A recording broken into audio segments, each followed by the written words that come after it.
Hey guys, last fan of the night. You're supposed to say last fan of the night. You're supposed to do like a bad Oh, yeah. impression of me. Last fan of the night. He still didn't. Okay. Well, Always the last fan of the night. so It's either the first fan or the last fan, usually. that's true. We usually just We usually just do two. I mean, especially if Andy comes over in the afternoon, which has been very cool of him, and we've gotten to do some stuff that we wouldn't have otherwise gotten to do. But usually we only have time for somewhere between 1 and 3, I'd say. Both of the fans today have been a little bit more projects than I anticipated. They couldn't just be thrown up there, but they weren't nearly as bad as there's some in this pile that are going to need way more than these did. So, it is what it is.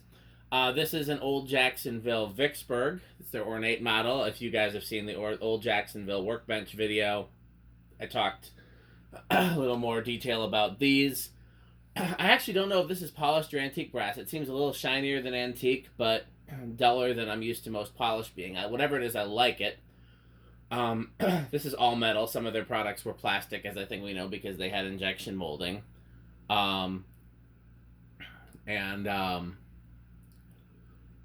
yeah, I like these. I never saw them until I started collecting, so they're not like a special fan for me, but I think they're cool. GE motor, great fans. One things I learned recently as a result of doing research for the old Jacksonville videos that the blades on these are imported. Everything else was made here in the U.S. in Jacksonville, Texas, or wherever the GE motors were. I think the GE motors were made in Indiana, maybe, but yeah, the blades were imported. So perhaps from Sheng Yuan or whoever made the blades for Brown in Alaska. I have a set of 2 of these that I just got, which is pretty cool. They have different blade. One's a darker blade finish, and then other than that, and one has the darker blade finish. One has a longer down rod. Other than that, they're the same. Anything you want to say, Andy? No, it's pretty cool. Variable speed. Kind of caught my eye when I saw them in the pile, so that's why Yeah, it's dealer's choice. I asked for this one. You want to run the rig again? Sure. If I can get around my camera. Yeah.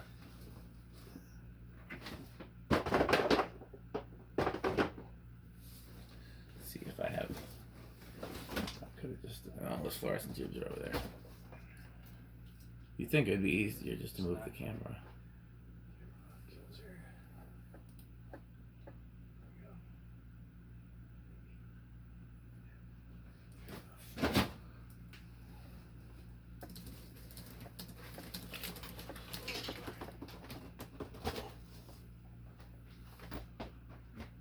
No, I really knocked it off.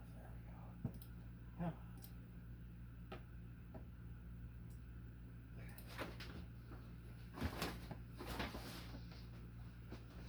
Ladies and gentlemen, that is Andy's attempt at gymnastics. Okay, it should be set to low on the variable speed, correct? Yep, I think so. Yep. Did not adjust the variable speed. It seemed fast before we put the blades on, but it actually doesn't seem fast now. I always like to see. I always like to see how they would have come from the factory. Yeah, that's pretty good. That's pretty good low speed, I think. Yeah. Okay, 0.41 amps. 15.4 watts. Power factor is 0.31. It's a little on the fast side, but it's not too shabby, honestly.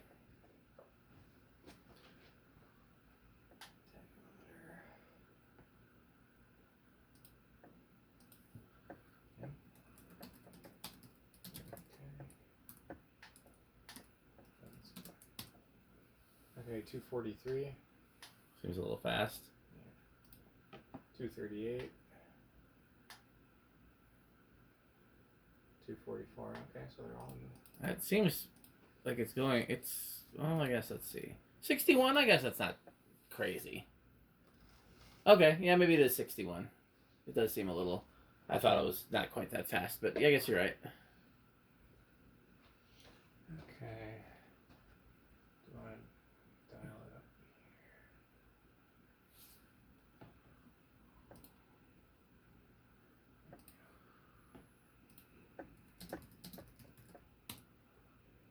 Quarter turn.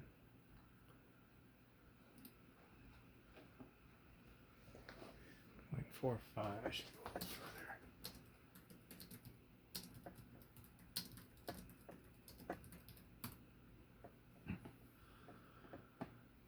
further. There. That's 0.56. 28.8 watts. I mean, we know how it's going to do. You don't have to measure it for each one. I would just wait till you get to the high speed. Okay. Because we know that the solid state's going to have low power factor because of the way it chops up the waveform. Okay. And yeah, I wouldn't bother measuring it either. Because again, it's not like it's going to be hard to duplicate that same speed, you know? So far, silent with the solid state, too. Yeah.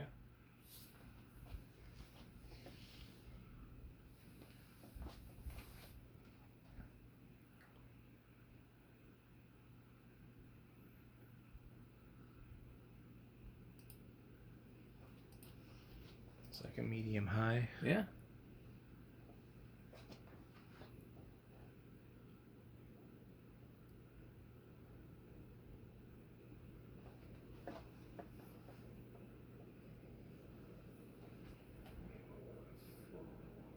Oh, wow.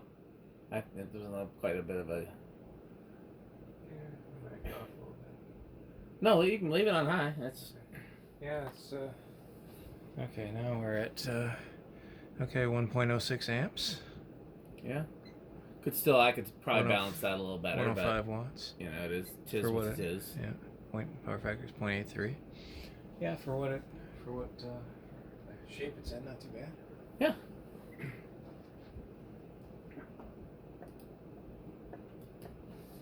Moving some air.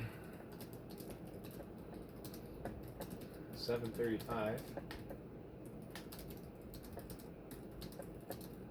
818. That seems a little jump there. Okay, 817. So maybe not. Maybe these are closer. And 821. So yeah, all in that general range. Yeah, so it's over 200. I forgot I was supposed to bet on whether it's at, above, or below 200. I guess that's right at the tolerance of at 200 because it's 205, and we say plus or minus 5. Alright,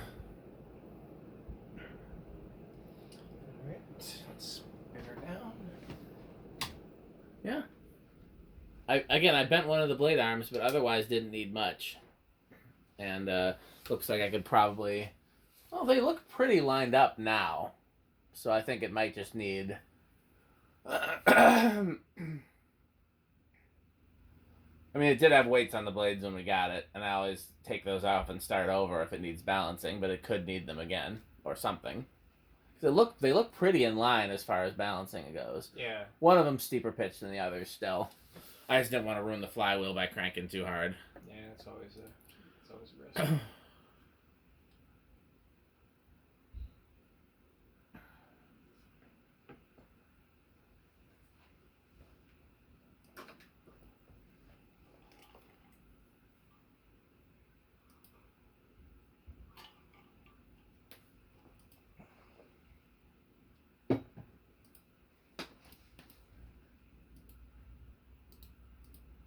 Alright, and we're set. Okay, I set it back to low, reverse.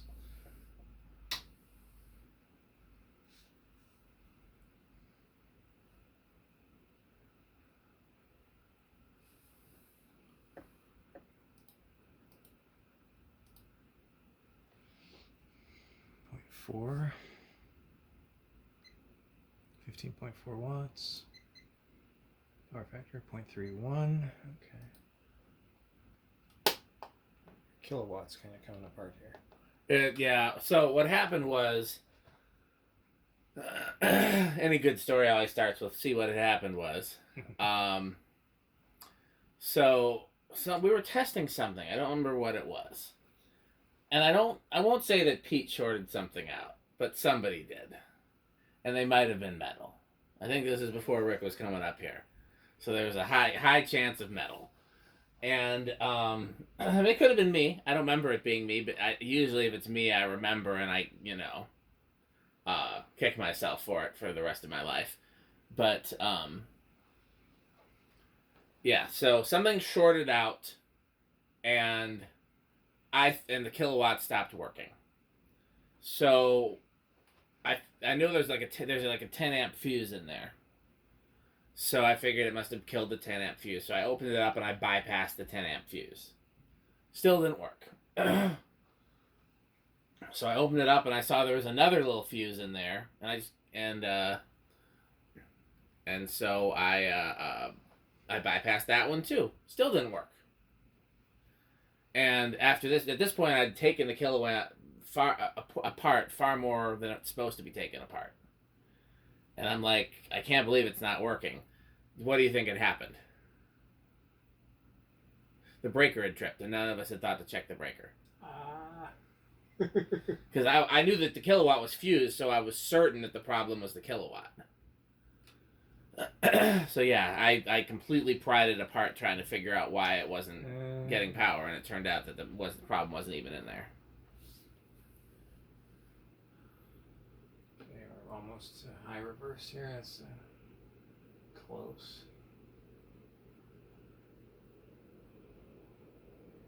There. And that is high reverse. Drawing 1.06, exactly the same as it did at forward. No, it dropped, well, 1/100th of an amp. 105 watts. Power factor is 0.84.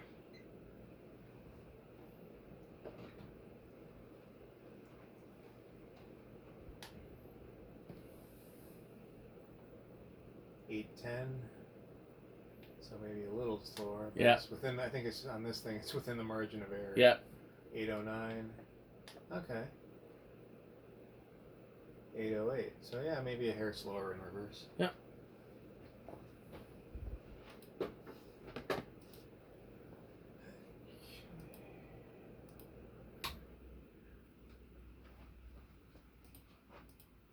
Oh, where do you think it's going to start on the test track? These GE motors usually start fairly low.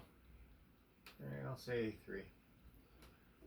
They usually, okay, I'll chance it with 2. They usually start fairly low, and then they behave very similar to a standard K63, where they start around 2 or 3 or 4, and then they usually start to go over either right before or right after 20.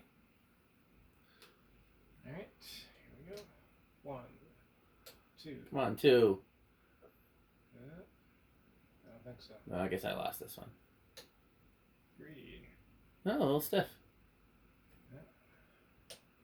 4. There we go. 4 it is. So neither of us won that. No, but definitely seems like the bearings are stiffer than I assumed, because that definitely looked like it should have started on 3. So. All right, no, that's 5. I'll probably leave it out here and let it run for 337. a while. 8. How's our time? I'm good on time. 9. 5, 3. And 10.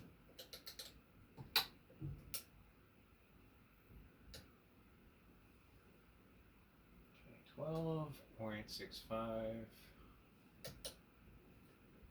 14.77.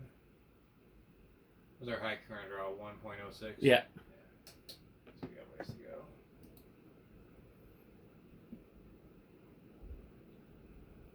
$16.88.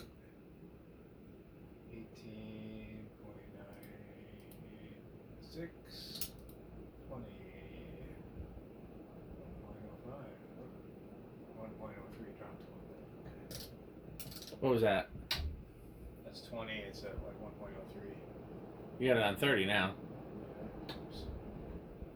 We need to do that. Okay, 20. That's what I want. Okay, 1.05. 22. Openly over. Okay. Well, we know it's silent on the solid state, so the last thing to do is 0 to high. How high do you think it's going to go? I'm going to say big inrush. Okay, I'll go with small again. I think you're probably right, but I'm not sure. If we test the other one of these in the next week or two, then we'll have a good basis for, you know. Although really any fan with a GE motor should be similar, just like any fan with a K55 should be similar. Although it's not always the case. Okay, 1.09. Yeah, definitely big inrush. Okay, yeah, that's 300ths of an amp. So we'll call it that. Okay. Well, that's it for this fan. And as always, this video has a sponsor. And that sponsor is FanStick. That sponsor is FanStick. We encourage you to continue to support FanStick. Support FanStick. Buy FanStick. Thanks for watching.